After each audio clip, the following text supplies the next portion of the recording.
I'm now going to focus primarily on pre-K to 12 education, since I think that's the majority of those of you who are going to be using this program. Question: how can schools accommodate this diverse population, and what do we as teacher educators need to know about this? Let me talk first about some of the instructional program models that exist in today's schools.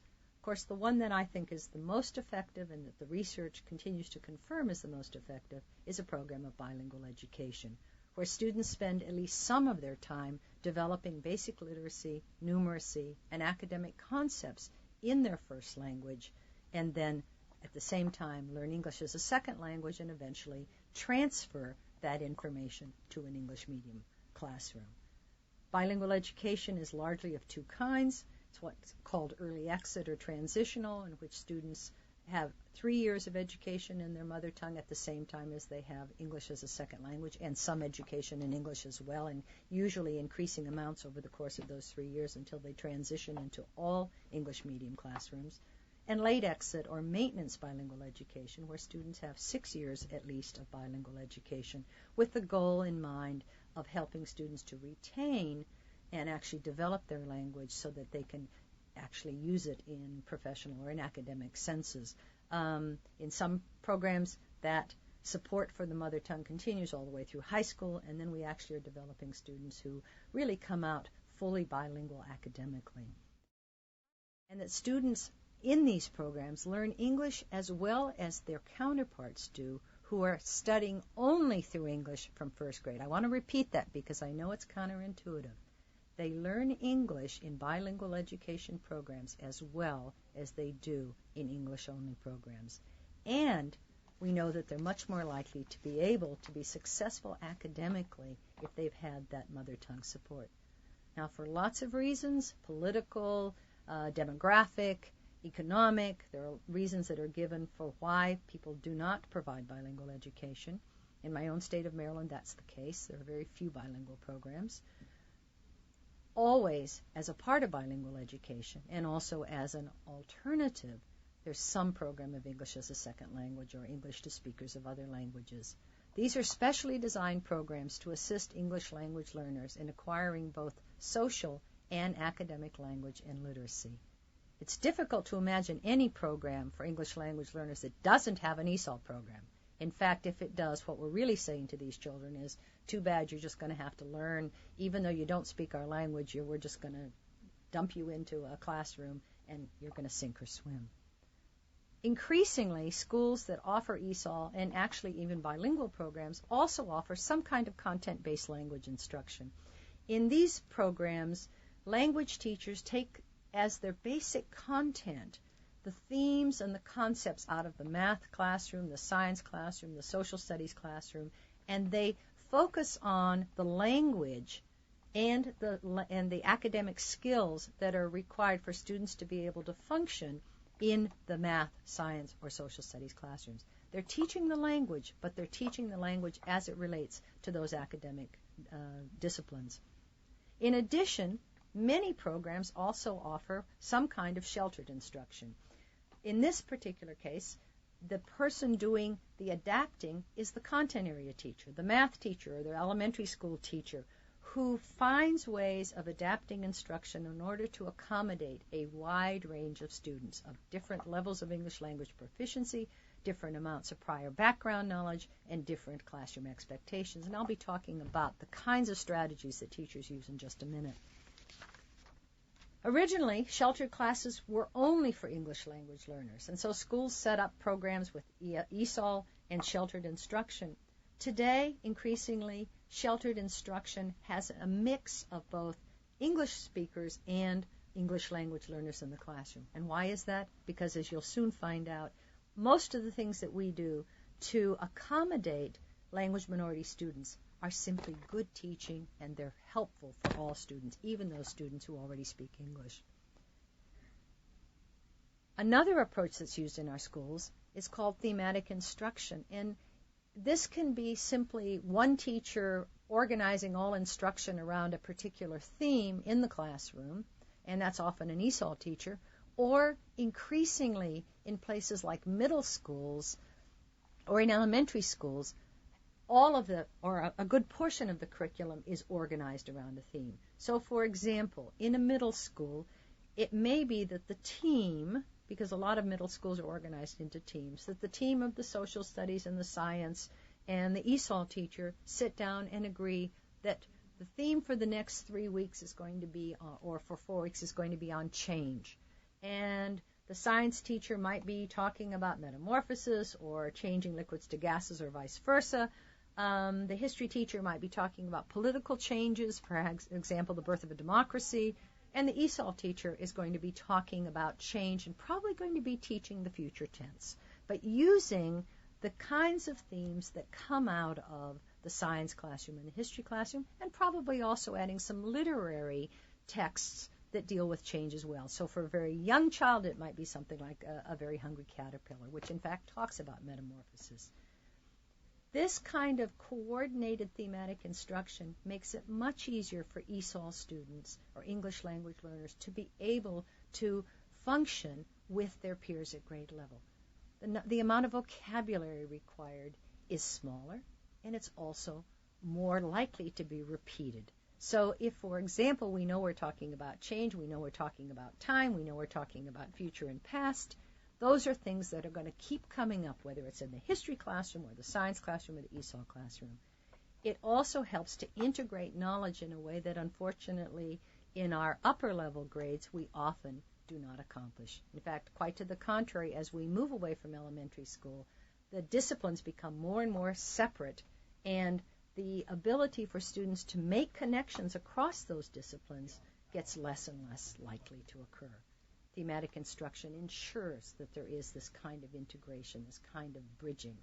Obviously, in elementary school, where you have one teacher in the classroom, this kind of thematic instruction can easily take place if that teacher thinks about how she or he, and largely she in this case, is going to organize instruction around themes that accommodate or that meet the objectives of a variety of different courses. Another model that is being tried at the adult and university level, but there's absolutely no reason it couldn't be being used much more in our public schools, particularly in the middle and high schools, is what's called an adjunct or paired approach.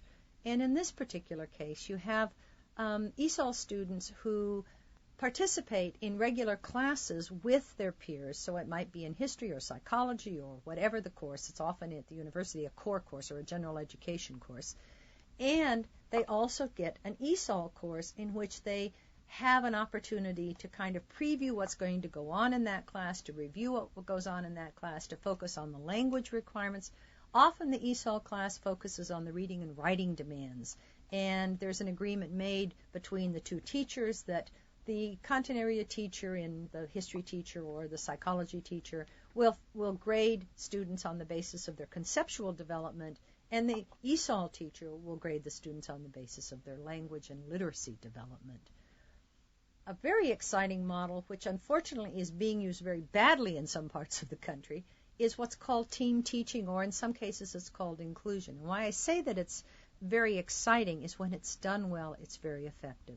For example, at one of the middle schools in our area, an ESOL teacher, highly experienced teacher who has taught for many years and very, very knowledgeable about language and literacy development, has co-taught each course for the ESOL Level 1 students. And in this case, many of them were literacy students. So we had middle school students in 6th and 7th grades who came to school with limited English and limited literacy, were able to take the regular curriculum when it was co-taught by an ESOL teacher and a content area teacher.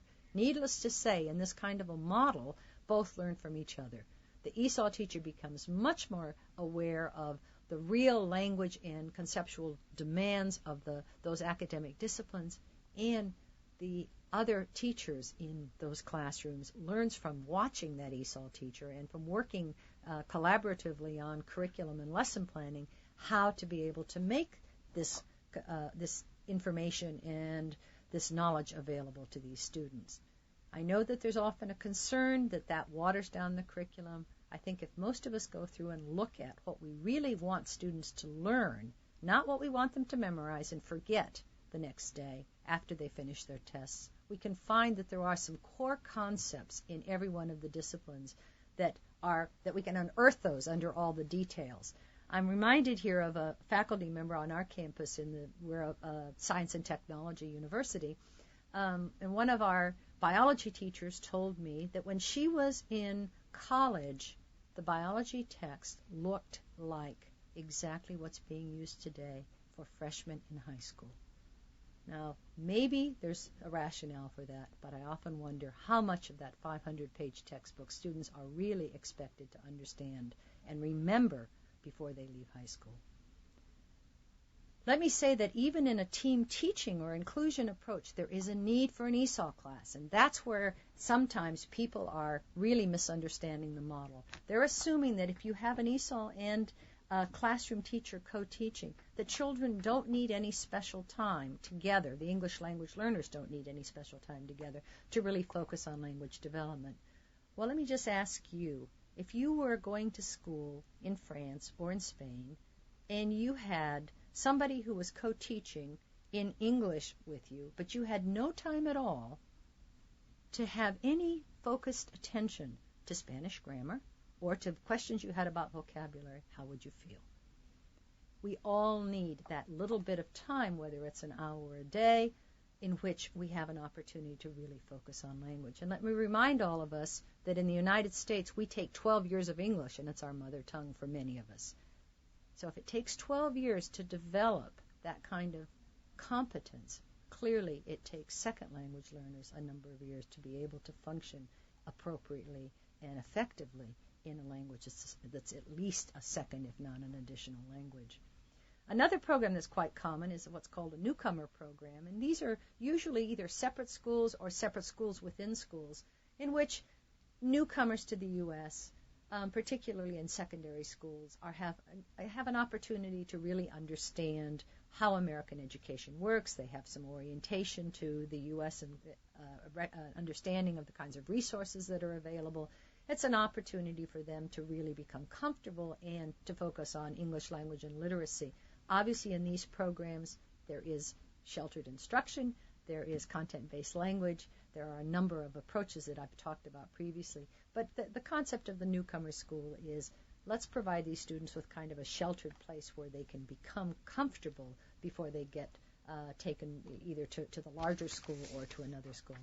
And before I end, let me talk about the most exciting program of all that is growing across the country, and with good reason, because the results are incredible. And that's what's called dual language or immersion or dual language developmental bilingual education. In this kind of a program where you have large numbers of students who speak the same other language, for example, Spanish, and large numbers of students who speak English, these programs take, for example, 15 English language learners, Spanish speakers, 15 English speakers, bring them together in kindergarten, and in the first few years, the English speakers get Spanish as a second language. The Spanish speakers get English as a second language. They get some of their education through English, some of their education through Spanish, and the exact amounts differ. In some cases, it's largely the Spanish language, which gets the largest percentage of the first year, and then it's decreased over the course of 6 years. In others, it starts out as almost a 50-50 split. The results of this are amazing.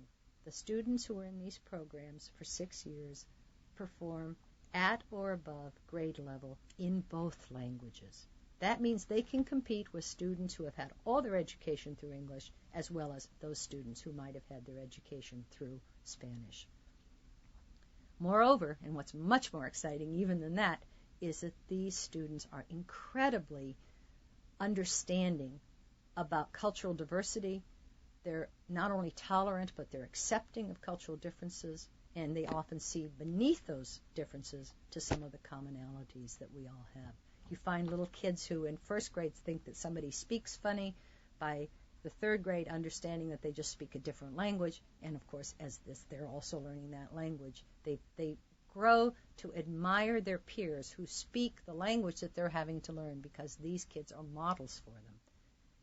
In places where there are large enough numbers for this to occur, there is no reason not to do two-way bilingual education. What we end up producing is children who are able to function academically, and move on the road eventually, professionally, in more than one language. Again, these models are not mutually exclusive. In fact, even with bilingual education, you would have ESOL, you would have sheltered instruction, you would have content-based language instruction. Those are some of the models, however.